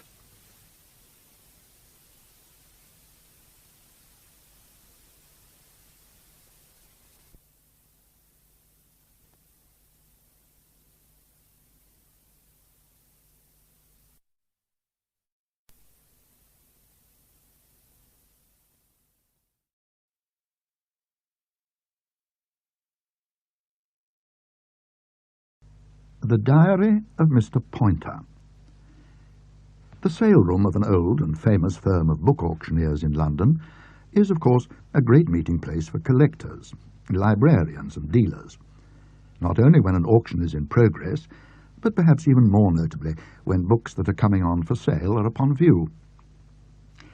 It was in such a sale-room that the remarkable series of events began which were detailed to me not many months ago by the person whom they principally affected, namely Mr. James Denton, M.A., F.S.A., etc., etc., sometime of Trinity Hall, now, or lately, of Rencombe Manor in the county of Warwick. He, on a certain spring day in a recent year, was in London for a few days upon business connected principally with the furnishing of the house which he had just finished building at Rencombe. It may be a disappointment to you to learn that Rencombe Manor was new. That I cannot help. There had no doubt been an old house, but it was not remarkable for beauty or interest. Even had it been, neither beauty nor interest would have enabled it to resist the disastrous fire, which, about a couple of years before the date of my story, had razed it to the ground. I'm glad to say that all that was most valuable in it had been saved, and that it was fully insured. So that it was with a comparatively light heart that Mr. Denton was able to face the task of building a new and considerably more convenient dwelling for himself and his aunt, who constituted his whole ménage. Being in London, with time on his hands, and not far from the sale-room at which I have obscurely hinted, Mr. Denton thought he would spend an hour there upon the chance of finding, among that portion of the famous Thomas collection of manuscripts, which he knew to be then on view, something bearing upon the history or topography of his part of Warwickshire. He turned in accordingly, purchased a catalogue, and ascended to the sale-room, where, as usual, the books were disposed in cases, and some laid out upon the long tables. At the shelves, or sitting about at the tables, were figures, many of whom were familiar to him. He exchanged nods and greetings with several, and then settled down to examine his catalogue and note likely items. He had made good progress through about 200 of the 500 lots, every now and then rising to take a volume from the shelf and give it a cursory glance, when a hand was laid on his shoulder, and he looked up. His interrupter was one of those intelligent men with a pointed beard and a flannel shirt, of whom the last quarter of the 19th century was, it seems to me, very prolific. It is no part of my plan to repeat the whole conversation which ensued between the two. I must content myself with stating that it largely referred to common acquaintances, that is, to the nephew of Mr. Denton's friend, who had recently married and settled in Chelsea, to the sister-in-law of Mr. Denton's friend, who had been seriously indisposed but was now better, and to a piece of china which Mr. Denton's friend had purchased some months before at a price much below its true value. from which you will rightly infer that the conversation was rather in the nature of a monologue. In due time, however, the friend bethought himself that Mr. Denton was there for a purpose, and said he, "What are you looking for in particular? I don't think there's much in this lot." "Why, I thought there might be some Warwickshire collections, but I don't see anything under Warwick in the catalogue." "No, apparently not," said the friend. "All the same, I believe I noticed something like a Warwickshire diary. What was the name again? Drayton? Potter? Poynter. Either a P or a D, I feel sure." He turned over the leaves quickly. "Yes, here it is. Poynter. Lot 486. That might interest you. There are the books, I think, out on the table. Someone has been looking at them. Well, I must be getting on. Goodbye. You'll look us up, won't you? Couldn't you come this afternoon? We've got a little music about 4. Ah, well then, when you're next in town." He went off. Mr. Denton looked at his watch and found to his confusion that he could spare no more than a moment before retrieving his luggage and going for the train. The moment was just enough to show him that there were 4 largish volumes of the diary, that it concerned the years about 1710, and that there seemed to be a good many insertions in it of various kinds. It seemed quite worthwhile to leave a commission of £25 for it, and this he was able to do, for his usual agent entered the room as he was on the point of leaving it. That evening he rejoined his aunt at their temporary abode, which was a small dower house not many 100 yards from the manor. On the following morning the two resumed a discussion that had now lasted for some weeks as to the equipment of the new house. Mr. Denton laid before his relative a statement of the results of his visit to town, particulars of carpets, of chairs, of wardrobes, and of bedroom china. "Yes, dear," said his aunt, "but I don't see any chintzes here. Did you go to—" Mr. Denton stamped on the floor. Where else, indeed, could he have stamped? Oh dear, he said. "The one thing I missed. I am sorry. The fact is I was on my way there, and I happened to be passing Robbins's." His aunt threw up her hands. "Robbins's? Then the next thing will be another parcel of horrible old books at some outrageous price. I do think, James, when I'm taking all this trouble for you, you might contrive to remember the 1 or 2 things which I specially begged you to see after. It's not as if I was asking it for myself. I don't know whether you think I get any pleasure out of it, but if so, I can assure you it's very much the reverse. The thought and worry and trouble I have over it you have no idea of, and you have simply to go to the shops and order the things." Mr. Denton interposed a moan of penitence. "Oh, Aunt." "Yes, that's all very well, dear, and I don't want to speak sharply, but you must know how very annoying it is, particularly as it delays the whole of our business for I can't tell how long. Here is Wednesday. The Simpsons come tomorrow, and you can't leave them. Then on Saturday we have friends, as you know, coming for tennis. Yes, indeed, you spoke of asking them yourself, but of course I had to write the notes, and it is ridiculous, James, to look like that. We must occasionally be civil to our neighbours. You wouldn't like to have it said we were perfect bears. What was I saying? Well, anyhow, it comes to this, that it must be Thursday in next week at least before you can go to town again, and until we have decided upon the chintzes, it is impossible to settle upon one single other thing."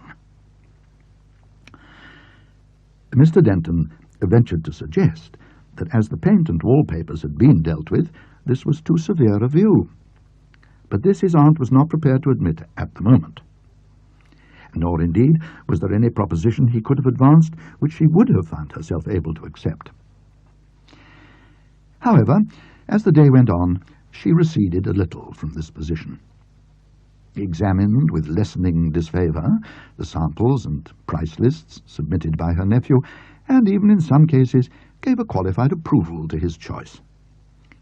As for him, he was naturally somewhat dashed by the consciousness of duty unfulfilled, but more so by the prospect of a lawn tennis party, which, though an inevitable evil in August, he had thought there was no occasion to fear in May. But he was to some extent cheered by the arrival on the Friday morning of an intimation that he had secured, at the price of £12 10 shillings, the 4 volumes of Poynter's manuscript diary, and still more by the arrival on the next morning of the diary itself. The necessity of taking Mr. and Mrs. Simpson for a drive in the car on Saturday morning, and of attending to his neighbours and guests that afternoon, prevented him from doing more than open the parcel until the party had retired to bed on the Saturday night. It was then that he made certain of the fact, which he had before only suspected, that he had indeed acquired the diary of Mr. William Poynter, Squire of Accrington, about 4 miles from his own parish. That same Poynter, who was for a time a member of the circle of Oxford antiquaries, the centre of which was Thomas Hearne, and with whom Hearne seems ultimately to have quarrelled, a not uncommon episode in the career of that excellent man. As is the case with Hearne's own collections, the diary of Poynter contained a good many notes from printed books, descriptions of coins and other antiquities that had been brought to his notice, and drafts of letters on these subjects, besides the chronicle of everyday events. The description in the sale catalogue had given Mr. Denton no idea of the amount of interest which seemed to lie in the book, and he sat up reading in the first of the 4 volumes until a reprehensibly late hour. On the Sunday morning, after church, his aunt came into the study and was diverted from what she had been going to say to him by the sight of the 4 brown leather quartos on the table. "What are these?" she said suspiciously. "New, aren't they?" "Oh, are these the things that made you forget my chintzes?" "I thought so. Disgusting. What did you give for them, I should like to know?" "Over £10. James, it is really sinful. Well, if you have money to throw away on this kind of thing, there can be no reason why you should not subscribe, and subscribe handsomely, to my Anti-Vivisection League. There is not indeed, James, and I should be very seriously annoyed if... Who did you say wrote them? Old Mr. Poynter of Accrington? Well, of course, there is some interest in getting together old papers about this neighbourhood, but £10. She picked up one of the volumes, not that which her nephew had been reading, and opened it at random, dashing it to the floor the next instant with a cry of disgust as an earwig fell from between the pages. Mr. Denton picked it up with a smothered expletive and said, "Poor book. I think you're rather hard on Mr. Poynter." "Was I, my dear? I beg his pardon, but you know I cannot abide these horrid creatures. Let me see if I've done any mischief." "No, I think all's well, but look here, what you've opened him on." "Dear me, yes, to be sure. How very interesting. Do unpin it, James, and let me look at it." It was a piece of patterned stuff, about the size of the quarto page, to which it was fastened by an old-fashioned pin. James detached it and handed it to his aunt, carefully replacing the pin in the paper. Now, I do not know exactly what the fabric was, but it had a design printed upon it which completely fascinated Miss Denton. She went into raptures over it, held it against the wall, made James do the same, that she might retire to contemplate it from a distance, then pored over it at close quarters, and ended her examination by expressing in the warmest terms her appreciation of the taste of the ancient Mr. Poynter, who had had the happy idea of preserving this sample in his diary. "It is a most charming pattern," she said, "and remarkable, too. Look, James, how delightfully the lines ripple. It reminds one of hair very much, doesn't it? And then these knots of ribbon at intervals. They give just the relief of colour that is wanted. I wonder—" "I was going to say," said James with deference, "I wonder if it would cost much to have it copied for our curtains." "Copied? How could you have it copied, James?" "Well, I don't know the details, but I suppose that is a printed pattern, and that you could have a block cut from it in wood or metal." Now, really, that is a capital idea, James. I'm almost inclined to be glad that you forgot the chintzes on Wednesday. At any rate, I'll promise to forgive and forget if you get this lovely old thing copied. No one will have anything in the least like it, and mind, James, we won't allow it to be sold. Now, I must go, and I've totally forgotten what it was I came in to say. Never mind, it'll keep. After his aunt had gone, James Denton devoted a few minutes to examining the pattern more closely than he had yet had a chance of doing. He was puzzled to think why it should have struck Miss Denton so forcibly. It seemed to him not specially remarkable or pretty. No doubt it was suitable enough for a curtain pattern. It ran in vertical bands, and there was some indication that these were intended to converge at the top. She was right, too, in thinking that these main bands resembled rippling, almost curling tresses of hair. Well, the main thing was to find out, by means of trade directories or otherwise, what firm would undertake the reproduction of an old pattern of this kind. Not to delay the reader over this portion of the story, a list of likely names was made out, and Mr. Denton fixed a day for calling on them, or some of them, with his sample. The first 2 visits which he paid were unsuccessful, but there is luck in odd numbers. The firm in Bermondsey, which was the third on his list, was accustomed to handling this line. The evidence they were able to produce justified their being entrusted with the job. Our Mr. Cattell took a fervent personal interest in it. "It's heart-rending, isn't it, sir?" he said, "to picture the quantity of really lovely medieval stuff of this kind that lays well-nigh unnoticed in many of our residential country houses. Much of it in peril, I take it, of being cast aside as so much rubbish. What is it Shakespeare says? Unconsidered trifles. I often say he has a word for us all, sir. I say Shakespeare, but I'm well aware all don't hold with me there. I had something of an upset the other day when a gentleman came in, a title man too he was, and I think he told me he'd wrote on the topic, and I happened to cite out something about Hercules and the painted cloth. Dear me, you never see such a pother. But as to this, what you've kindly confided to us, it's a piece of work we shall take a real enthusiasm in achieving it out to the very best of our ability. What man has done, as I was observing only a few weeks back to another esteemed client, man can do. And in 3 to 4 weeks' time, all being well, we shall hope to lay before you evidence to that effect, sir. Take the address, Mr. Higgins, if you please." Such was the general drift of Mr. Cattell's observations on the occasion of his first interview with Mr. Denton. About a month later, being advised that some samples were ready for his inspection, Mr. Denton met him again, and had, it seems, reason to be satisfied with the faithfulness of the reproduction of the design. It had been finished off at the top in accordance with the indication I mentioned, so that the vertical bands joined. But something still needed to be done in the way of matching the colour of the original. Mr. Cattell had suggestions of a technical kind to offer, with which I need not trouble you. He had also views as to the general desirability of the pattern, which were vaguely adverse. "You say you don't wish this to be supplied, excepting to personal friends equipped with an authorization from yourself, sir? It shall be done. I quite understand your wish to keep it exclusive. Lends a catch it, does it not, to the suite?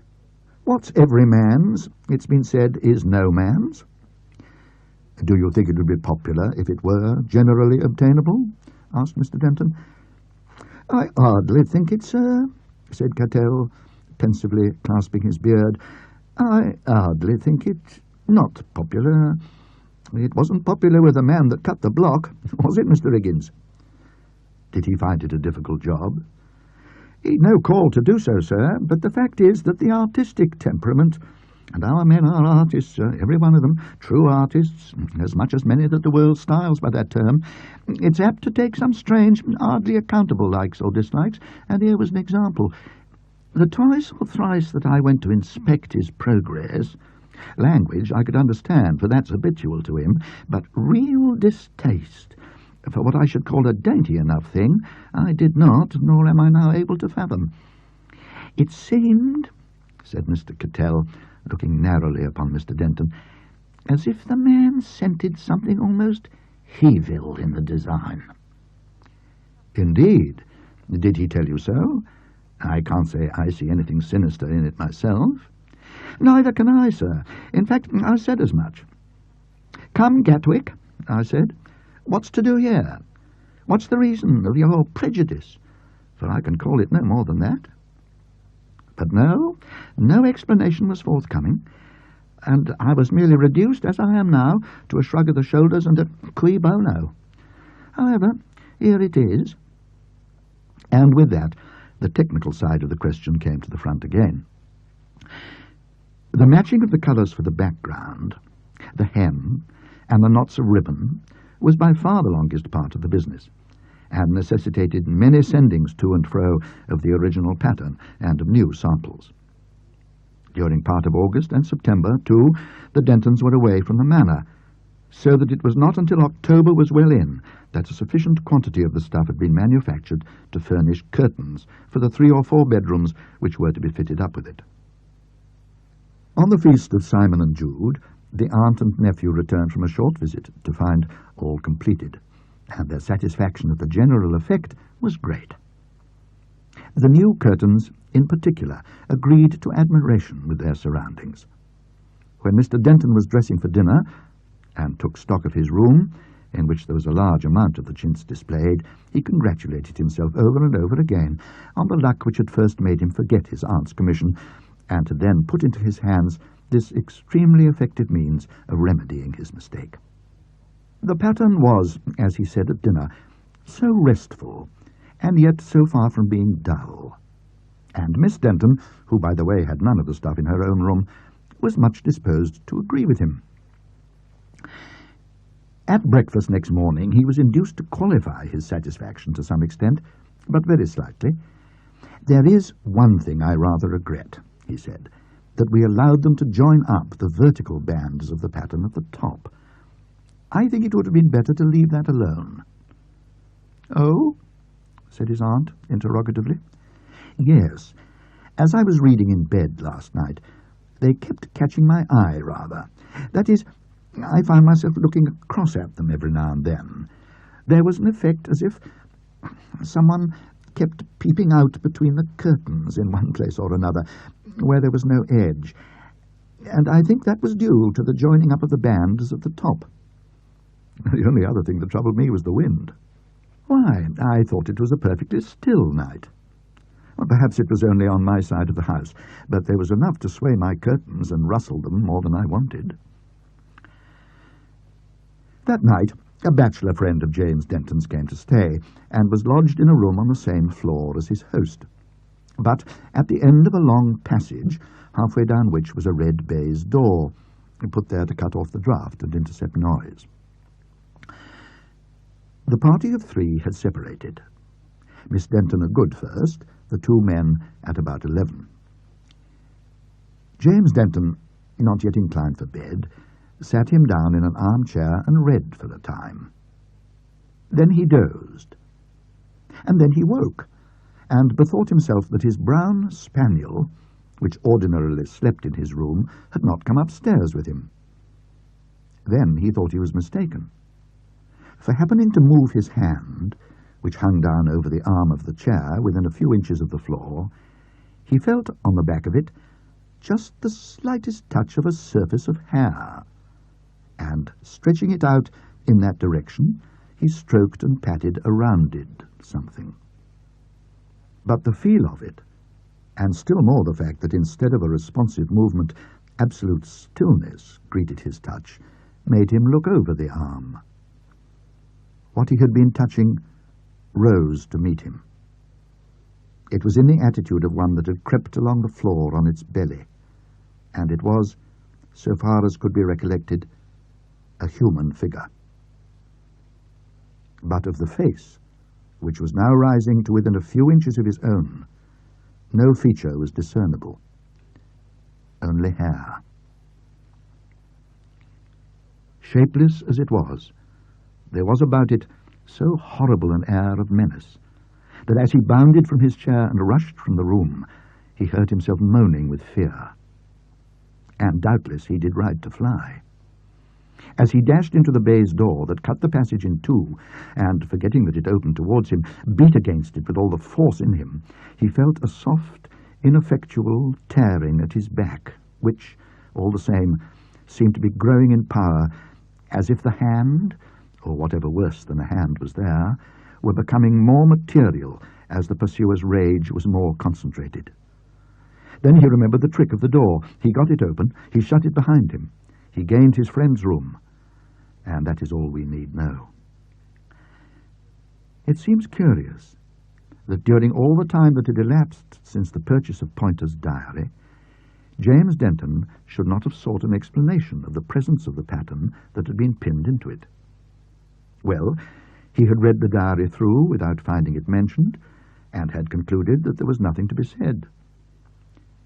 But on leaving Rencombe Manor, he did not know whether for good, as he naturally insisted upon doing on the day after experiencing the horror I have tried to put into words, he took the diary with him. And at his seaside lodgings he examined more narrowly the portion whence the pattern had been taken.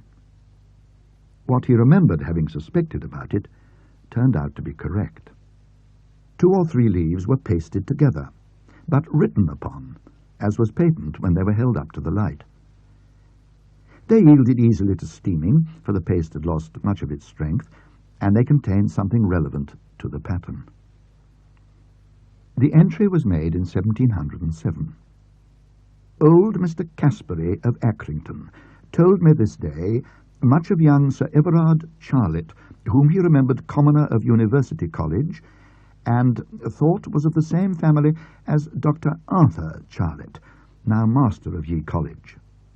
This Charlett was a personable young gent, but a loose atheistical companion, and a great lifter, as they then called the hard drinkers, and for what I know do so now. He was noted, and subject to several censures at different times, for his extravagances, and if the full history of his debaucheries had been known, no doubt would have been expelled Ye College, supposing that no interest had been employed on his behalf, of which Mr. Caspery had some suspicion. He was a very beautiful person, and constantly wore his own hair, which was very abundant, from which, and his loose way of living, the cant name for him was Absalom, and he was accustomed to say that indeed he believed he had shortened old David's days, meaning his father, Sir Job Charlett, an old worthy cavalier. Note that Mr. Caspery said that he remembers not the year of Sir Everard Charlett's death, but it was 1692 or 3. He died suddenly in October. Several lines describing his unpleasant habits and reputed delinquencies are omitted. Having seen him in such topping spirits the night before, Mr. Caspery was amazed when he learned the death. He was found in the town ditch, the hair, as was said, plucked clean off his head. Most bells in Oxford rung out for him, being a nobleman, and he was buried next night in St. Peter's in the East.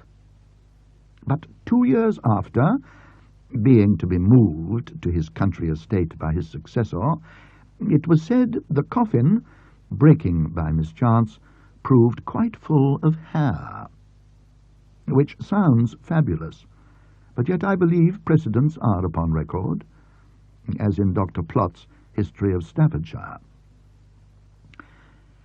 His chambers being afterwards stripped, Mr. Caspery came by part of the hangings of it, which 'twas said this Charlett had designed expressly for a memorial of his hair, giving the fellow that drew it a lock to work by. And the piece which I have fastened in here was parcel of the same, which Mr. Caspery gave to me.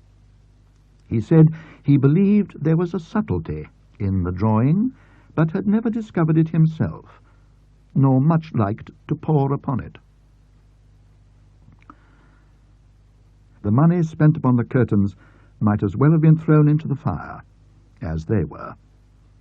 Mr. Cattell's comment upon what he heard of the story took the form of a quotation from Shakespeare. You may guess it without difficulty. It began with the words, "There are more things